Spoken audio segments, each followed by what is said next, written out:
اعوذ باللہ من الشیطان الرجیم بسم اللہ الرحمن الرحیم۔ خواتین و حضرات، السلام علیکم ورحمۃ اللہ وبرکاتہ۔ پیارے ناظرین، وظائف کی بہار یوٹیوب چینل میں آپ سب کو خوش آمدید۔ ناظرین، آج میں آپ کے ساتھ ایک ایسا عمل شیئر کرنے والا ہوں جو قرآن پاک کی ایک چھوٹی سی آیت ہے۔ اگر آپ کا کوئی بھی کام اٹکا ہوا ہے، جی ہاں، اگر آپ کا دنیا کا کوئی بھی کام اٹکا ہوا ہے تو آپ آج سے اس ورد کو کثرت سے کریں، انشاءاللہ آپ کو ہر مقصد میں کامیابی ملے گی۔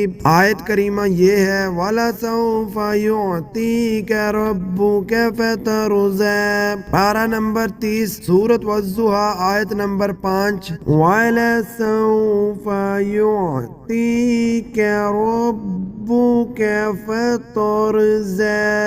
ہر اٹکے ہوئے کام کے لیے پرتاثیر عمل ہے۔ دنیا کا کوئی بھی کام اگر آپ کا اٹکا ہوا ہے تو آپ بس اٹھتے بیٹھتے چلتے پھرتے اس آیت کا ورد کریں، انشاءاللہ تعالی اٹکا ہوا مسئلہ حل ہو جائے گا۔ اس عمل کو خود بھی کریں اور صدقہ جاریہ سمجھ کر اپنے پیارے رشتہ داروں اور دوستوں کے ساتھ لازمی شیئر کریں، اور اگر آپ نے ابھی تک ویڈیو کو لائک نہیں کیا تو لائک کر کے چینل کو سبسکرائب بھی کر دیں تاکہ آپ کو ڈیلی بیسس پر آنے والی ویڈیوز سب سے پہلے ملتی رہیں۔ اس کے ساتھ ہی اپنا ڈھیر سارا خیال رکھیے اور ہمیں بھی اپنی دعاؤں میں یاد رکھیے۔ اللہ حافظ۔